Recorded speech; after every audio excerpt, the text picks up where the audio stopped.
Let's see, what else have I got? Okay, I think you've answered all my questions for now. But I just want the people in the village to know about this, what, if this is really what they want, uh, is a format or a miniature version of Central Avenue in Westchester. Okay, go ahead. Well, you're No. very optimistic. From what you're saying, you expect people to jump right on this proposal. I mean- expect that if it goes forward, what I don't want is that we're opening the door to it, the possibility of it happening. And I'm just against that. It changes the nature of the village. And I don't even see the need for it. So that's my opinion. Yeah. I've expressed my opinion. I'm certainly in favor of it. I think there is a need for it. I think we're writing the proposal with protections for residences to limit the lot size that you could go to 3 stories on. I think that a lot of it gets back to tax base. I also think that the public hearing is next month. So, if anybody else wants to express an opinion, go right ahead. But I'll hold off until the public hearing. Marcus and Cindy, maybe in the January newsletter, people would get that before the meeting. But in the January newsletter, maybe we can put something in what the public hearing is about. So, people that are interested can be there for that public hearing. Oh, good idea. We'll put something in there and when point them to the website, and we'll post the information on the website. Okay. No, that's good. Great. Good. Okay. A few quick questions regarding this, Marcus. Have you communicated with David Stolman at all regarding? I didn't reach out to him regarding the last workshop we discussed going to 20,000 square feet, which is just under a half acre, as a minimum lot size to utilize the 3 stories, to go to 3 stories. Yes, I actually left him a message that we're going to move forward. He needs to start the SECRA, provide the SECRA, and we have to notify the county and everything else. So we'll start that process as well. So he's been updated then. Yes. Okay, great. Thank you. No problem. And, I respect Rich's opinions and Nick's opinions, but on my part, I'm still open to this. I'm not pro for both sides of the road. I feel that the side where the hardware store is, it's on the very outskirts of the village at that point. Behind that are all transmission wires, the Con Edison wires, and it's also just vacant land. So there's no other housing behind the east side of the road. So the hardware side of the road. So I wouldn't have an issue with that side of the road. The other side of the road, the lots are a lot smaller. It's more of a residential area that I would be a little hesitant to do that. Like I've said before, I wouldn't want to see a canyon effect from both sides of the roads with large buildings. So, but that's my opinion, and we're going to get more into it. We're going to get more into it at the public hearing, the beginning of the year. Okay. Also now, moving on to B, a motion to authorize the change order regarding a new transfer switch for the 4th Street pump station at a cost of $3,680. Excuse me, did we vote on the call for the hearing? Yeah, didn't Did we we? vote on that? I thought we did. No, we didn't finish it because Rich interrupted and made his case. Well, that's okay. Well, I think there was a motion. You made the motion, and somebody Yeah, Rich chimed in and then. made the motion, seconded. Did we not do a vote? No, I No. don't think so. No. Oh, I'm sorry. Thank you for mentioning that. All right, I thought we did the vote. I apologize.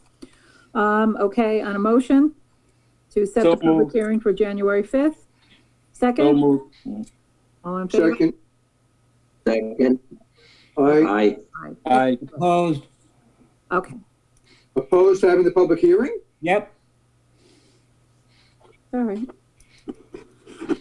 Okay, so number B, consider a motion to authorize the change order regarding the transfer switch.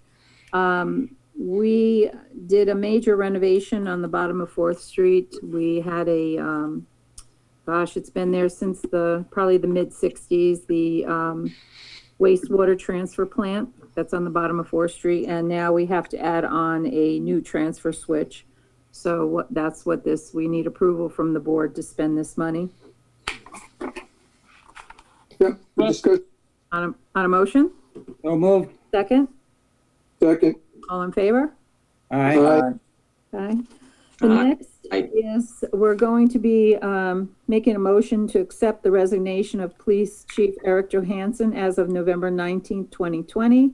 I want to take this time to thank Eric, Chief Johansson, for his service to the Village of Buchanan, and we appreciate everything that he did for us. And on a motion, So moved. second, Second. all in favor? Aye. Sorry to see him go. Aye. Number D, I'm going to make a motion to appoint Shane Farrell as temporary police chief as of November 20th, 2020. On a motion, So moved. second, Second. on a question? All in favor? Aye. Okay. Aye. Okay, letter E. I'm going to be calling for, making a motion for a public hearing to amend the local law section 211 of the zoning code, and that public hearing will also be on January 5th, 2021. On a motion, So moved. Moved. second, Second. on a question? All in favor? Aye. Aye. Aye. Aye. All right, sounds unanimous to me.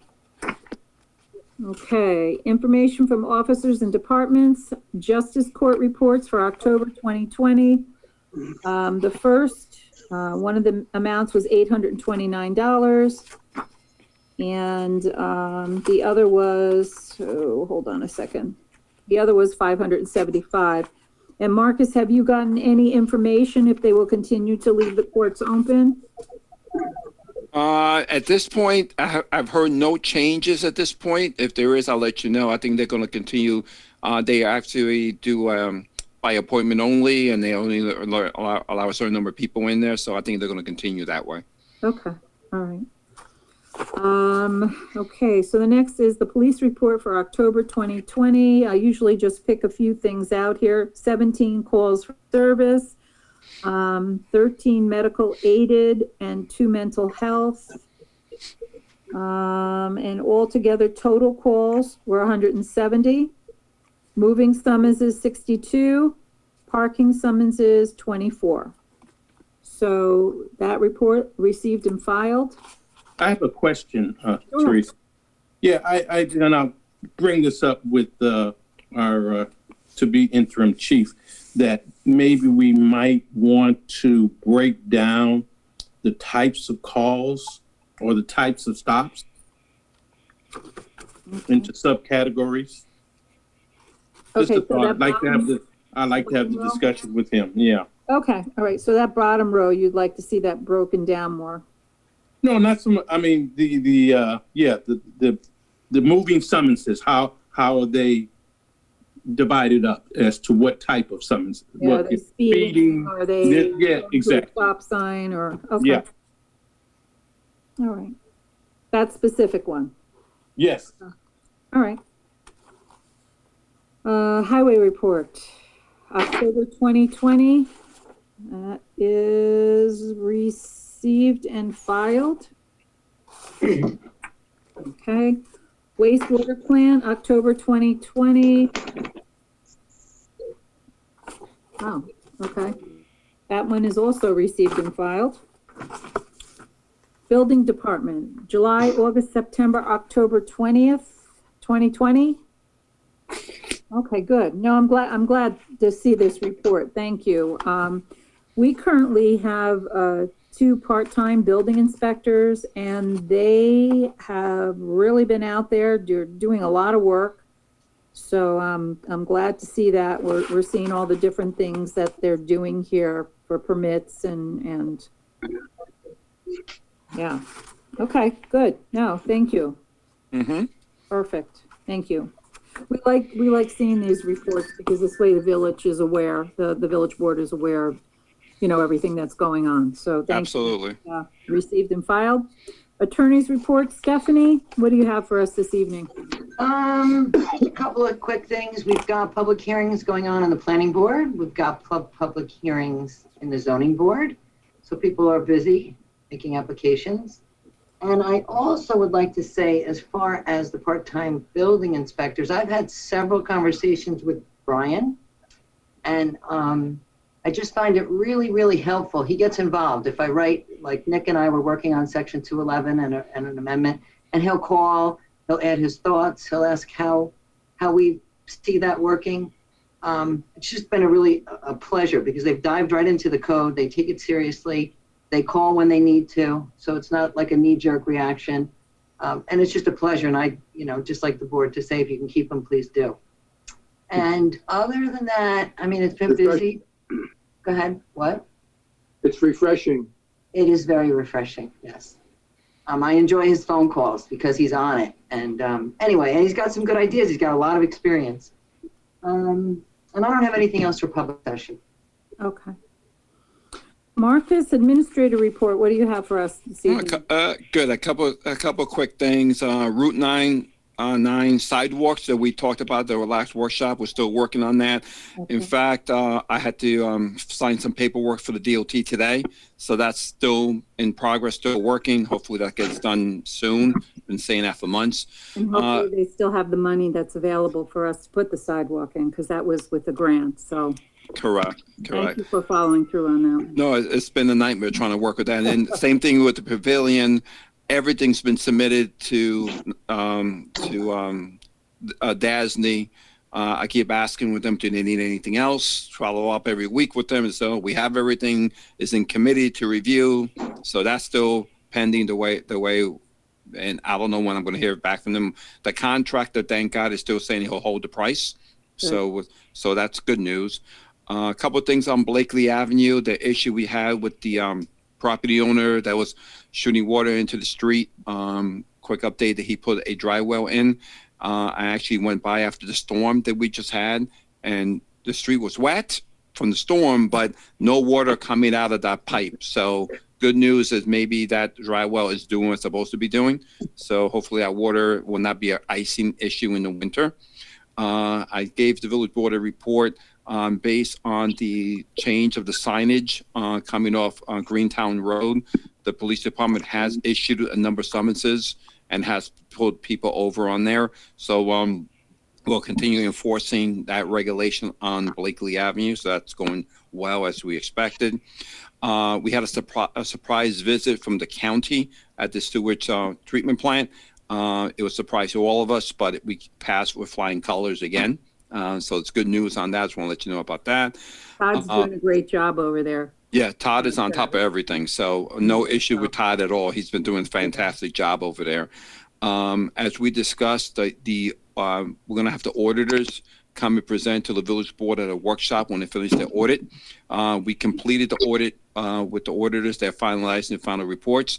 As soon as that's done, we'll have them come to the village board, and with the village board and the public can hear from the auditors directly, and the board can ask any questions to the auditors in regards to what their findings were of this year. And I think that's my little update on all the items that I have so far. Okay, I'm sure you'll think of something else. Yeah.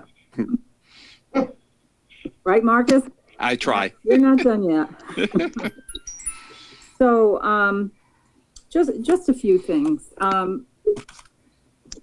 Unfortunately, we had to cancel our tree lighting ceremony, and that's, that's a tradition here in the village for many, many years. But under the circumstances with the COVID upticking here, and where our numbers are higher than they were with the first round, I would just really ask everyone, please, please wear your mask, please social distance, but Not only that, let's take care of our one another. Let's look out for one another. Let's help people when they need help. And these are some challenging times. And I just concerned that this is the beginning of this second wave here. So I all want to see you for Christmas. I want everyone to be happy and healthy. And it's the season of giving. So we need to not necessarily give gifts, but we need to give to one another and help one another out. And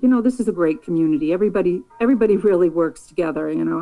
I'm so blessed, and we as a board are so blessed to be on this board to help the residents here in the village. So I would say to anyone listening to this, if there's anything you need, if you're having any type of problems, please either contact the office or contact us directly, and we will do whatever we can to help you. Because we didn't want Christmas to be a complete washout, we are having a contest. So people can get very creative and they can stay socially distanced. So you'll see it in the newsletter, you'll see it on Facebook, but what we're having is a decorating contest, and we're gonna have different prizes. One of the prizes is going to be a live Christmas tree from the hardware store, and they have been very good every year at our Christmas tree lighting. The Buchanan hardware store has donated a Christmas tree for us to raffle. So we're also going to have other prizes to give, and they're going to be gift cards, or they're going to be gift cards from local businesses to help. So like something like Fat Sal's or Little Bear. So there'll be different things to put back into the community. So I'm looking forward to driving around the village to see all the nice decorations and see the village all lit up. The other thing is we have on December 10th, we have our next Citizens Advisory Panel. One of the things I'm really disappointed about, and I'm gonna bring it straight up, is there is legislation that Sandy Galiff and Pete Harcum have proposed, and it's for an oversight board for the decommissioning of Indian Point. So I am not against the concept of an oversight board during the decommissioning process. But the oversight board, my strong opinion is, should be a board of professionals. So it should be state professionals, or whoever the state feels that are nuclear professionals. So something like the DEC, Department of Homeland Security. If they want to set up an oversight board like that, I think that would be appropriate. I understand the concept, but to have this, right now it's not a problem, but going forward, these meetings are going to be held in Albany. So that really eliminates a lot of the participation once we get off of Zoom of the community that's being affected by that. But not only that, I think my strongest objection to this is having people on this panel that are they're not nuclear experts. They have no nuclear background. They have never worked at a nuclear power plant. So I just think it's unacceptable for that to happen. I think professionals, because otherwise this whole board that they want to do is going to turn into a complete mess. So I will still talk to Sandy and Pete about that, but I strongly feel that if you want an oversight board, you want boots on the ground, it should be solely of professionals. The other thing along the lines of, because a lot of stuff goes on with the decommissioning plant, I will be putting a letter in this evening. The Stranded Act is still in play. So we're going into the Senate now. We're working on trying to get approval from the Congress and the Senate to get this law passed. And we all know what the Stranded Act is. I've been talking about this for a while. That's with the federal government, with the state. We all had done how many months ago? We had all done a petition and we got several thousand signatures. So what we're going to do is be putting that out again for another petition. Sandy Galiff and Pete Harcum did get it passed in the state Senate and also the Assembly for us to be able to assess the spent fuel rods that will be sitting there. So we had the federal level going, we're working on the state level to get monies, and the governor has not called for that bill yet, but I think it's important, probably by the end of the year, he'll be calling for that. So we have to show that we are definitely in support of that, and also the community's in support of that. So I have talked to Marcus about that. He has been working on doing another petition for people to sign, and we will get that to the governor. I will also have on Facebook the number to contact the governor and email. If we have an email information, it's not easy. It's not easy to contact him.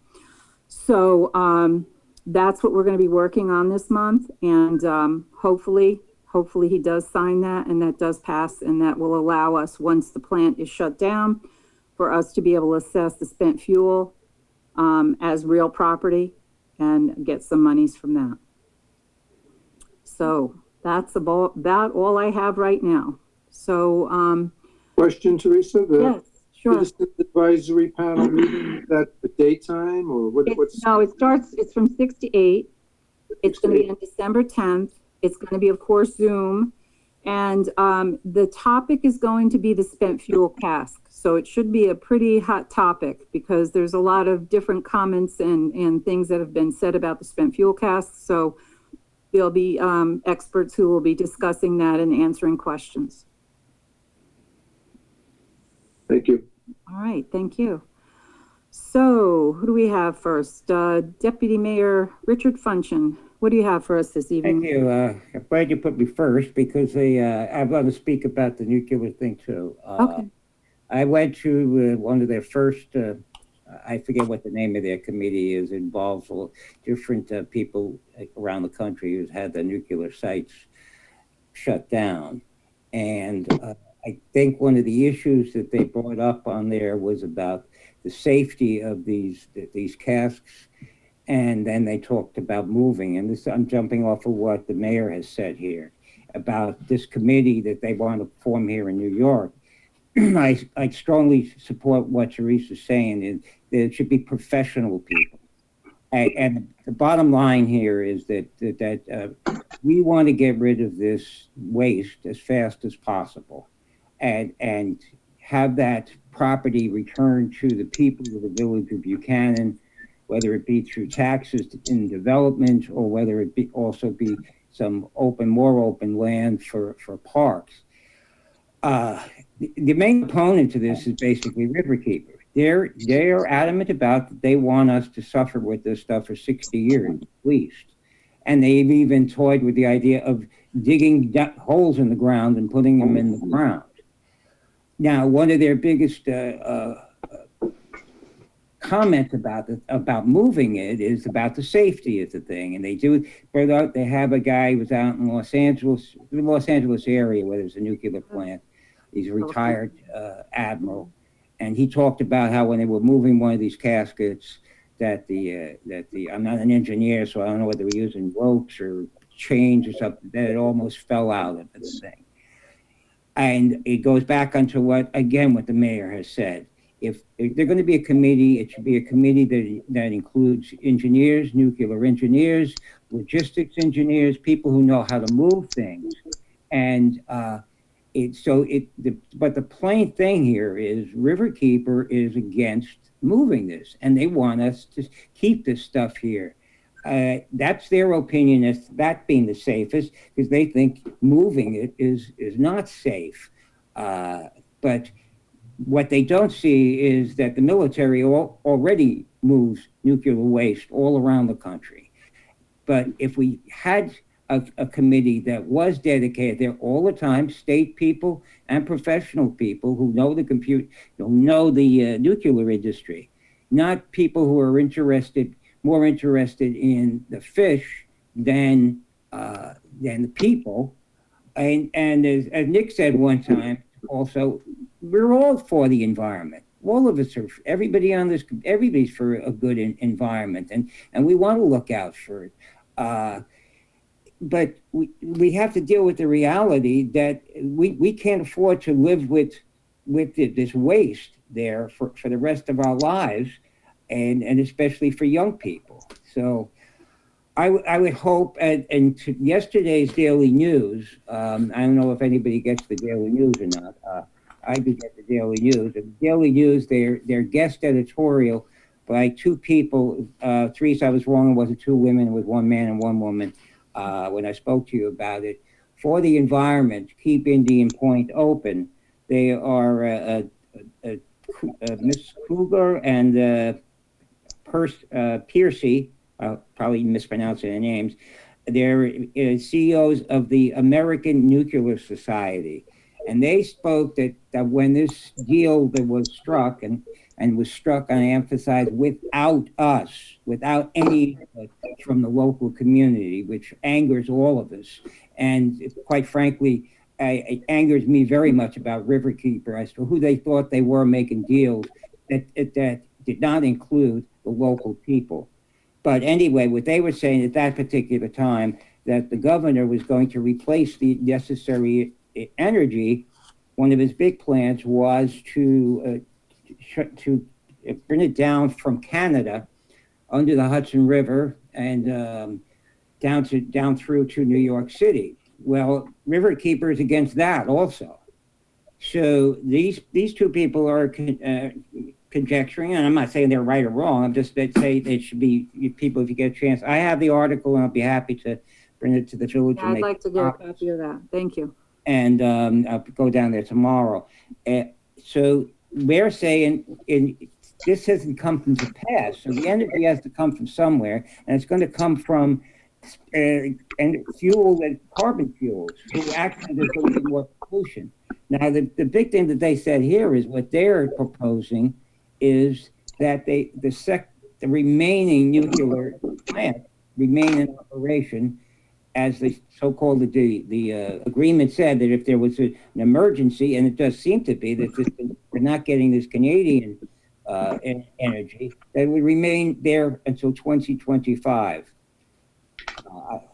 But I don't know whether it's too late. It's only what 5 months away from them closing down the thing in April. But I just wanted to bring that to everybody's attention, and I agree totally with the mayors. I'm sure all you guys do too. And we want to be free of this. Just want to wish everybody a Merry Christmas and a happy holiday, and keep safe. I always say at Christmas time, be careful. Don't go to bed with the Christmas lights on. You never know.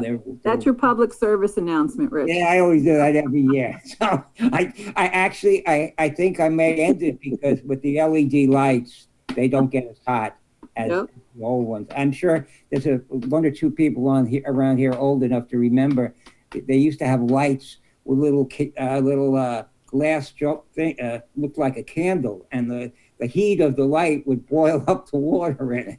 So, and don't forget, but even before our time, people used to put candles on trees. That's true. Colonial times, yeah. I remember that, Nick. I do. Yes, you remember that, Nick? Yeah, Absolutely. I loved it. I think it was actually glycol with alcohol that boiled at a very low temperature. So you didn't have to heat it up to water. Okay. It went 12 degrees. Yeah. I thought that as a kid it tasted good. Thanks for giving away your age. And to all my fellow board members and the mayor and our great village manager here, and Cindy also, and everybody in the village. I'm not going to name every name, but I wish you all the best. And it's as Teresa always says, we can disagree on things, but I think that we all agree to talk openly to each other, and I couldn't be happier working with everybody here. Thank you for everything, and next year, hopefully, it will be a heck of a lot better than this one. Yes, thank you. From your lips to God's ears. Yeah, very nice. Very nice. Pick up on one thing, Rich. I know this anti-nuclear group is pushing for keeping this on the property.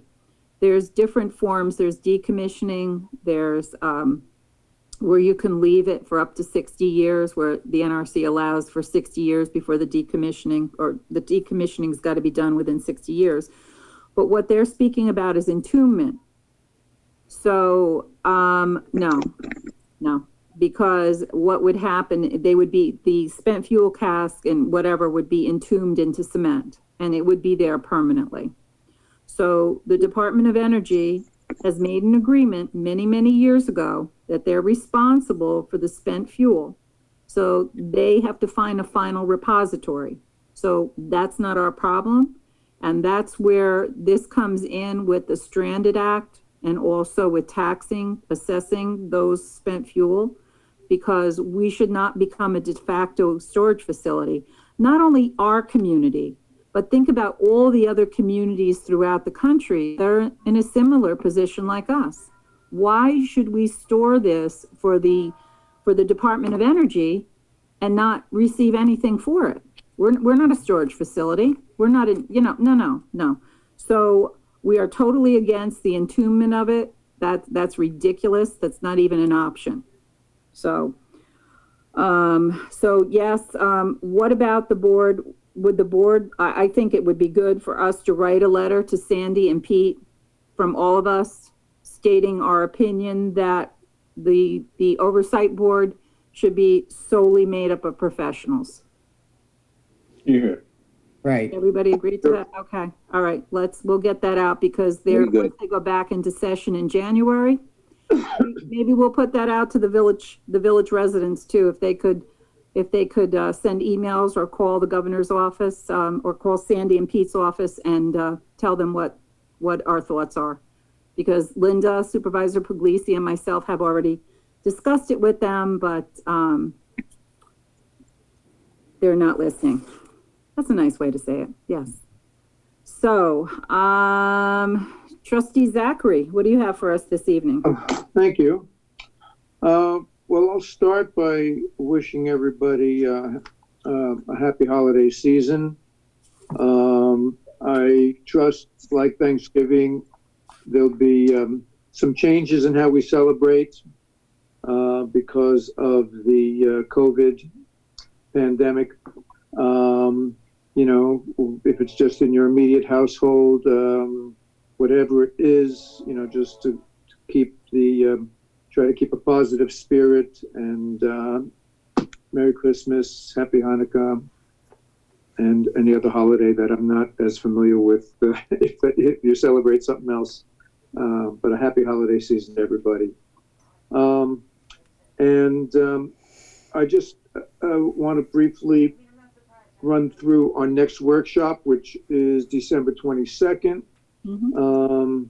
We brought this up at our last workshop, and I want to make sure it's on the agenda that we discuss a strategy for illegal apartments, accessory apartments, and enforcement of accessory apartments, because I'm not sure that they've been getting their proper inspections. There are size limits to accessory apartments. There are the number of people that can live in an accessory apartment is stated in the code.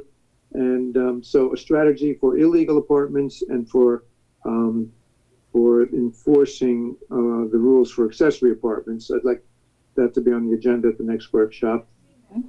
I'd also like to add to the agenda, if the board could discuss some of we had some conversations about rezoning the Indian Point parcel. So I'd like to just reawake that conversation and sort of get the board to discuss it and see where we all want to go with that. If that could be on the next workshop agenda.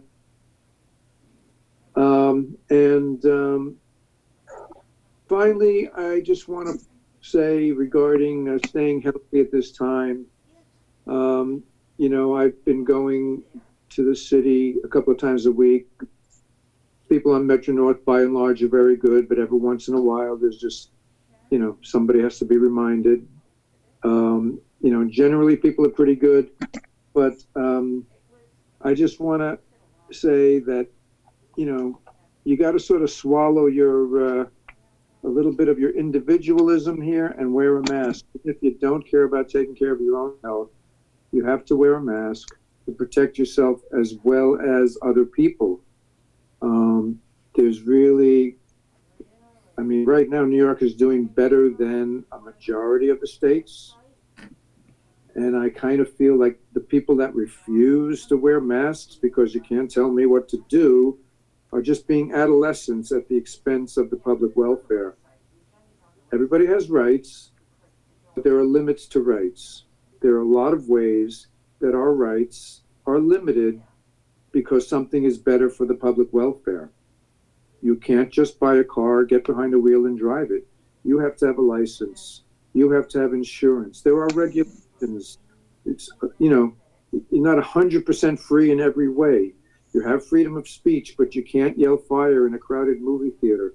So we have to look at where the, you know, your individual rights will always be there, you know, especially if you live in a democratic country like we live in. But we do have to make some concessions for the welfare of everybody. So step out of yourself a little bit and do what you can to keep yourself and everybody else healthy. It's not a personal rights issue. It's a public health issue. And I'll end it on that note. Thank you. But you know what I think, Nick, too? I know what you're saying, but I think also for the person themselves, to protect them and so that they don't get ill. You know, they say there's different thoughts on wearing the mask, whether it's effective or not. But you know, I'm not going to test that. You know, I have a 91-year-old mother. I have a brother who's not well. So for myself, I don't want to get sick and pass it on to them. And then God forbid, if I'm sick, I don't want anybody else to get sick because I'm sick. You know, I think it boils down completely just being considerate. That's all, you know, I think exactly. That's the bottom line. Being considerate. Yeah, that's all. Absolutely. Trustee Pasquale, what do you have for us this evening? Oh, can you hear me okay? Yep, we can hear you. Yeah, all we see is that picture of you that looks like Kenny Rogers, though. Oh, okay. Well, I just like to apologize for that because my video was like freezing. Oh. So I'm sorry you had to you have to look at that picture. But anyway, Right? yeah, I just wanted to say pardon me. It's a good picture. I much prefer I look like I much prefer somebody told me I look like Moses. But anyway, can you guys still hear me? Because I'm breaking up. Yes. Can you hear me okay, everybody? We hear you well, yeah. Okay, I just wanted to go along with what everybody else is saying about, I hope everyone is safe and healthy. You know, this virus seems to be relentless and seems like when we take a step forward and we all our part to, to keep these infections at, at a minimal level. And it's going to be a very different holiday season than we're used to having. And, with that being said, I just want to wish everyone, a happy holiday, Merry Christmas, season's greetings. I think Hanukkah is the 10th of this month, and I think Kwanzaa is the 26th. But anyway, I hope everybody just has a safe and healthy holiday season, and just look forward to 2021. I'm saving a good bottle of Dom Perignon that I plan on popping just to get rid of this 2020. And that's about it for me. Thanks. What time you want us to be there? I will do that. When I'll give you all the invites. Okay. Okay, perfect. Thank you. And socially distance. But that's. Thank you. Trustee Jackson, what do you have for us? Absolutely. We'll all be outside. Right. Yeah. Well, we're going to start at Christmas, Chief, so we can carol outside while you pass the bottle. I love that one. Let's do it. Thank you, Madam Mayor. Just a couple of things here. I'd like to put on for the workshop agenda.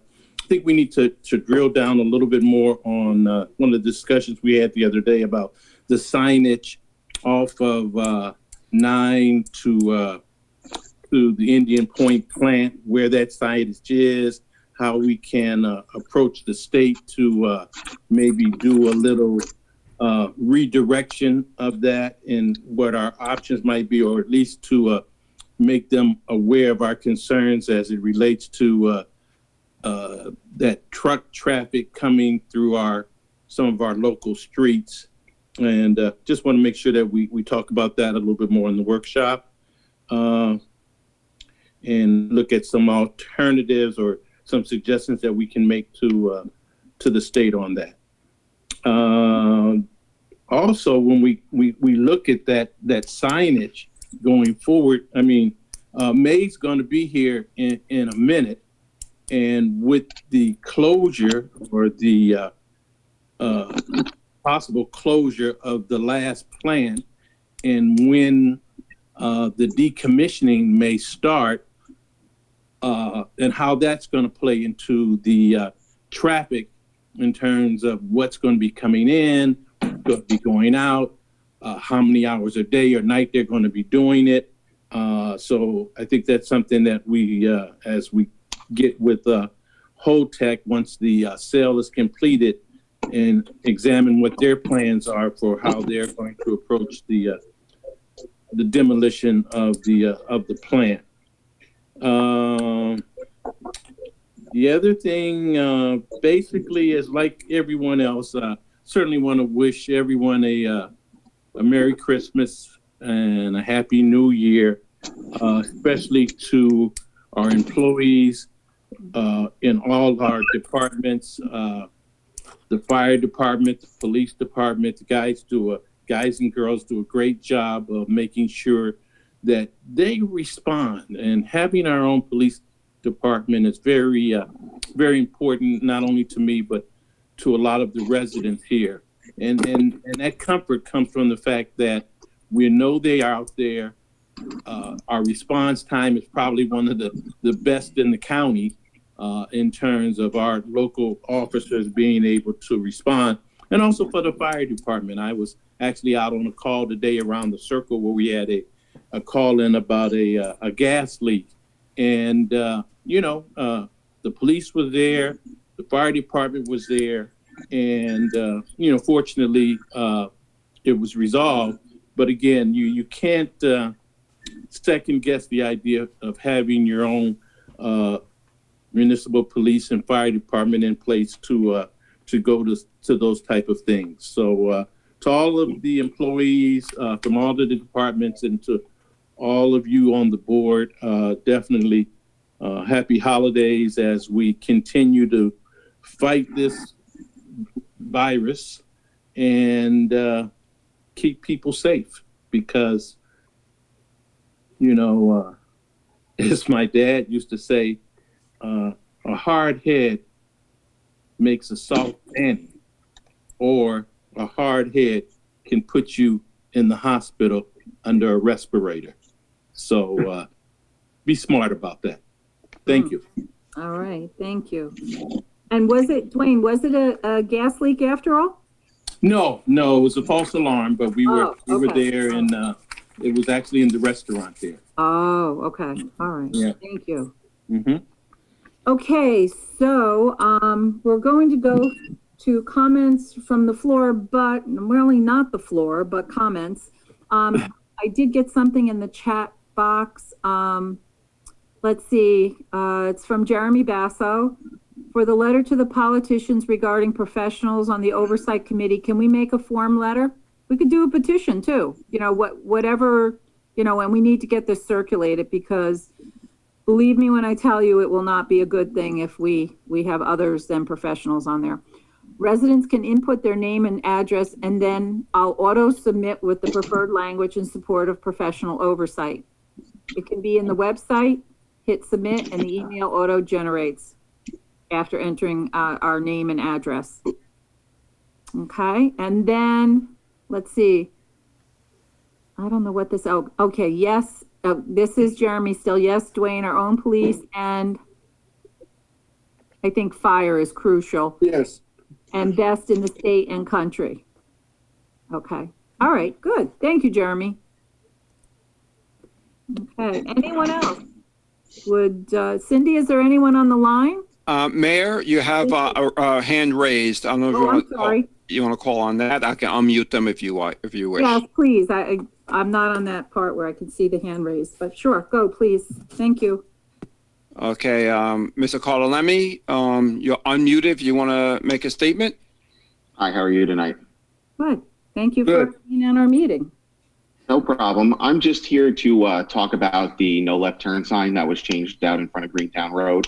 Okay. One of the reasons I'm here to talk about that is I did some research into the resolution from 2016, and I know that it was approved as a no left-hand turn with no restriction on weight. And it was stated that the village received numerous complaints about heavy truck traffic coming from Greentown Road onto Blakely. One of the issues that's come up with this is that some of our employees and a lot of the places that we patronize every day are to the left of Greentown Road. So it creates an issue for us and for our employees in regular automobiles to patronize businesses in the village by making it us have to go miles out of our way to get to them.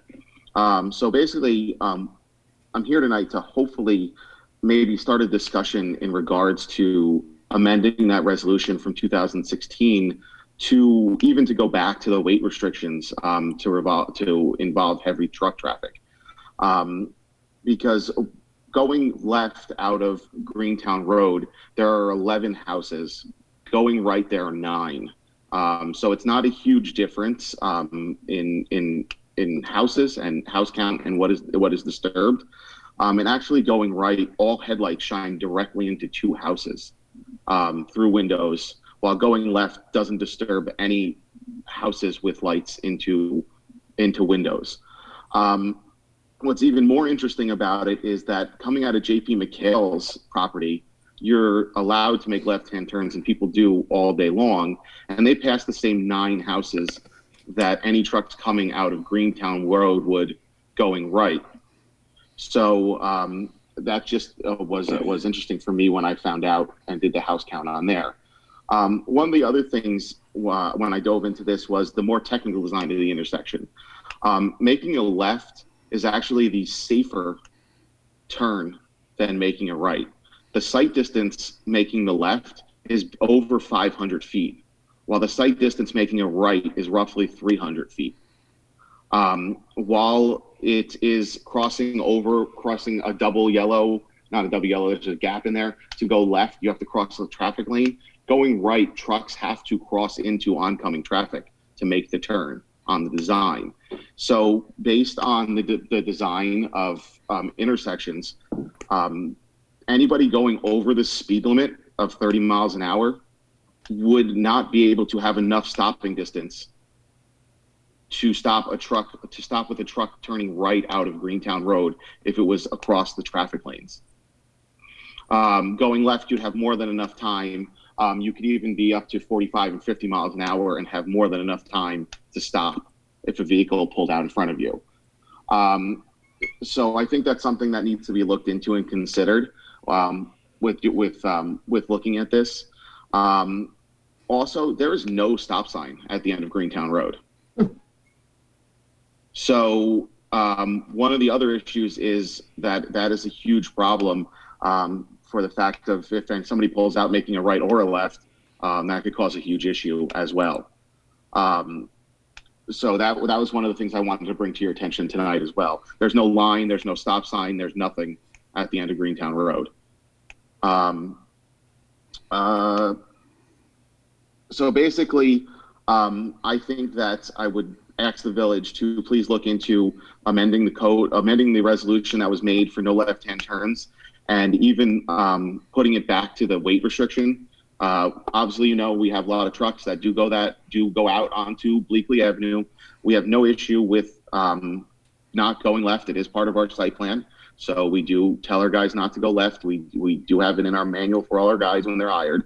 So while that is not an issue for us whatsoever, the vehicle traffic of cars going left is to us a real problem. So I would request that hopefully that can be something that can be looked at by the board and maybe changed. Thank you for your time. Okay, so Mr. Carlemi, I just have a few questions for you. So You don't have a problem with a weight restriction? No, not whatsoever. Okay, because that's one of the problems, I think, on that road. But not only. Yeah, and like I said, and it's in our site plan, so we have no issue with that whatsoever, and we've complied with that. I know there's been numerous times. I'm not going to say that it happens 100% of the time. We have drivers that make their own decisions no matter what we tell them, but we do enforce it. We do tell our drivers.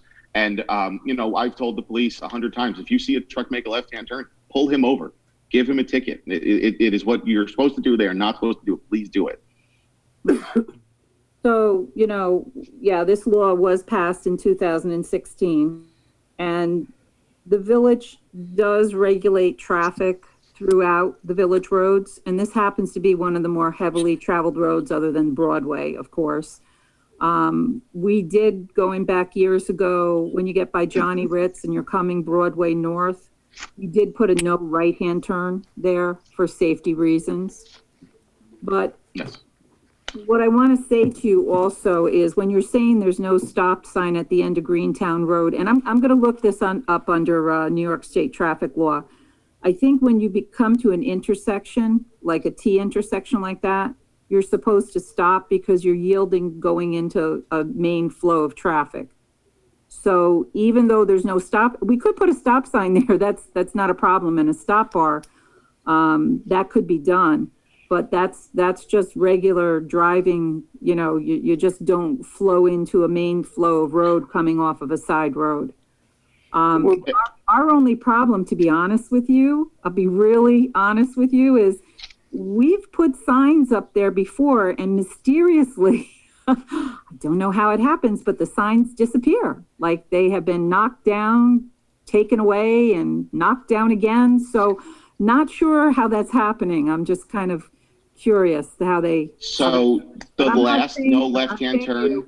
I'm not saying. Yeah, but I'm just the last no left-hand turn was on Greentown Road, about halfway down the hill as you go to Bleakley.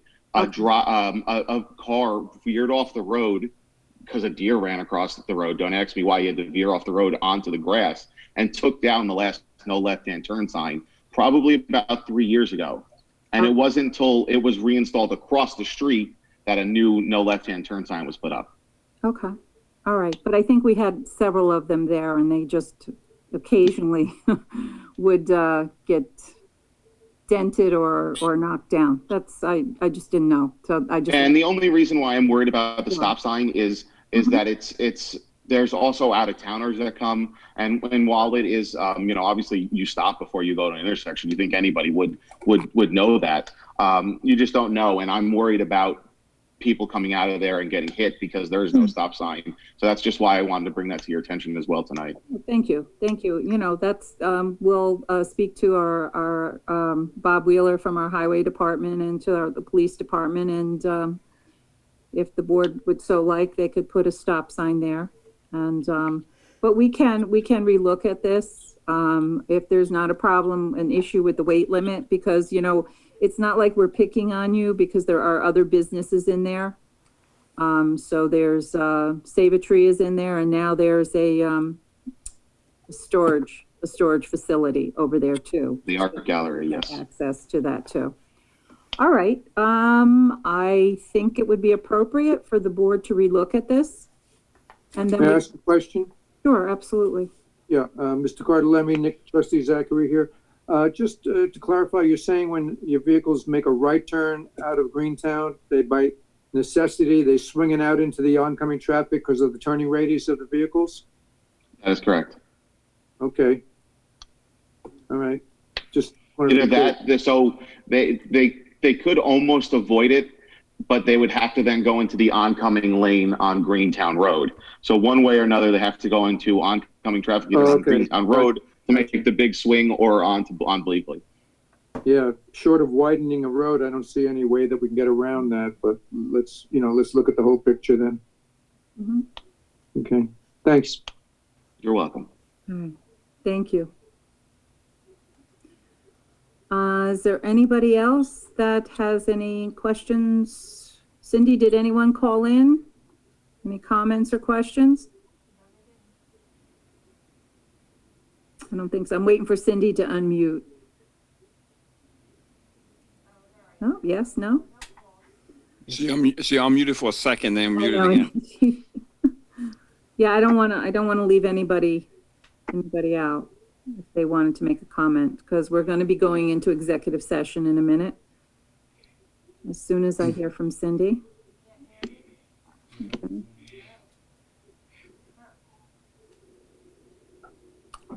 I'm not thinking so. Let me text her. Yeah. Maybe she can't hear. While we have a minute, I want to also wish everyone a Merry Christmas, happy and healthy New Year, happy holidays, and just enjoy your time together with your family if you can.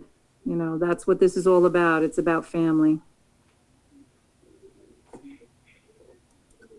And what do they say? They're the only ones that put up with us anyhow, right? Oh, what a crazy year. What a crazy year. Hoping for better next year. Hey, Chief. Now, yep, Cindy. Oh, okay. I don't know. It looked unmuted on my side, but no calls. Okay. Sorry about that. All right. Thank you so much. I'd like to make a motion to go into executive session to discuss personnel issues. So moved. Second. All in favor? Aye. Aye. Thank you, everyone. Be well.